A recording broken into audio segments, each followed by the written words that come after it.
यदि महात्मा गांधी के हाथों लिखे कुछ ऐसे खत सार्वजनिक हो जाए तो बवाल मच जाएगा, जिनकी नीलामी जुलाई 2012 के दौरान लंदन में होने वाली थी। लेकिन इस नीलामी को रुकवाकर इन चिट्ठियों को भारत सरकार ने 7 करोड़ में खरीद लिया। करीब 7 करोड़ की रकम देकर उन चिट्ठियों को खरीद लिया और फिर इन्हें ऐतिहासिक दस्तावेज संभालने वाले विभाग में महफूज रखवा दिया। गांधी जी द्वारा लिखे गए उन खतों का जिक्र एक मशहूर अमेरिकी लेखक ने अपनी किताब ग्रेट सोल में किया और इस किताब को भी भारत के कई राज्यों में बैन कर दिया गया था। दरअसल गांधी को लिखे खत एक सवाल खड़ा करते हैं। सवाल कुछ ऐसा कि क्या अपने जीवन के एक दौर में किसी पुरुष के साथ महात्मा गांधी के आपत्तिजनक संबंध थे? यह खत गांधी ने दक्षिण अफ्रीका में रहने वाले एक शख्स को लिखे थे जिसका नाम था हरमन कालेनबाख। कालेनबाख एक आर्किटेक्ट और बॉडी बिल्डर होने के साथ साथ उस समय का एक धनवान व्यक्ति भी था। दक्षिण अफ्रीका में रहते हुए नौजवान गांधी की मुलाकात कालेनबाख से हुई।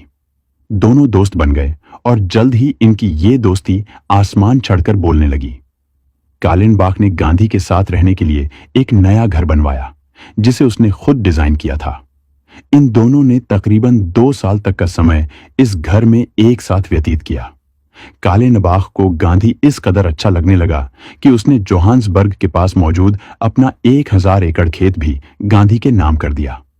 अब गांधीवादी लोग भले ही इसे महज दोस्ती का नाम दें, लेकिन खुद गांधी अपनी आत्मकथा में कालेनबाख को अपना सोलमेट यानी कि आत्मा का साथी बताते हैं। बहरहाल दोनों एक दूसरे से उस समय अलग हुए जब 1914 में गांधी और कालेनबाख एक साथ भारत आ रहे थे। लेकिन पहले विश्व युद्ध के चलते कालेनबाख को भारत आने की इजाजत नहीं मिली, जिसके बाद दोनों एक दूसरे को पत्र लिखा करते थे और यही वो पत्र है जो कि गांधी के चरित्र पर आज सवालिया निशान खड़ा करते हैं।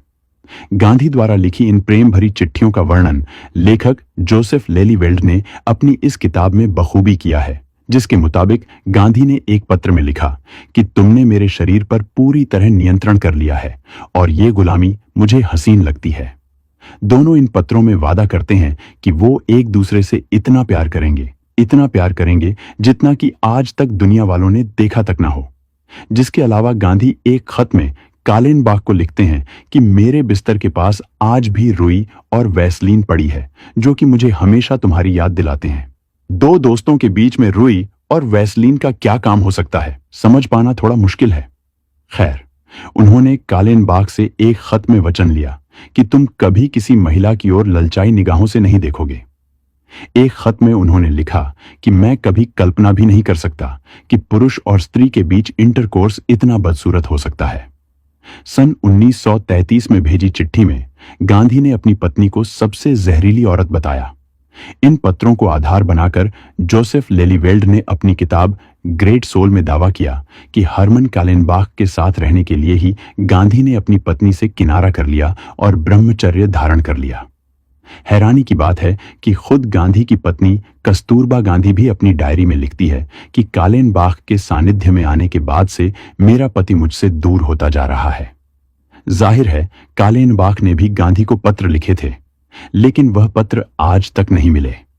शायद गांधी जी उन्हें संभाल कर नहीं रख पाए। हालांकि कालेनबाख ने गांधी द्वारा लिखित ये चिट्ठियां संभाल कर रखीं, क्योंकि उनकी मृत्यु के बाद उनके एक रिश्तेदार को मिली और साल 2012 में लंदन में इनकी नीलामी होने वाली थी। लेकिन इस नीलामी को रुकवाकर उस समय की कांग्रेस की नेतृत्व वाली यूपीए सरकार ने इन्हें 7 करोड़ में खरीद लिया। इसी वजह से इंटरनेशनल मीडिया अटकलें लगाने लगी कि यह खरीदारी इस चिंता के कारण की गई थी कि इन पत्रों से पता चलेगा कि गांधी समलैंगिक थे। मौजूदा हालात में सुप्रीम कोर्ट ने भी समलैंगिक होने को बुरा नहीं माना है, लेकिन जिन हालातों में गांधी जी जिस तरह के संबंधों से जुड़े हुए थे, यदि वही हकीकत जिसे खुद गांधी जी ने अपने पत्रों के माध्यम से लिखा था, यदि सार्वजनिक हो जाती तो गांधी के नाम पर राजनीति करने वालों की कितनी विचित्र स्थिति हो जाती।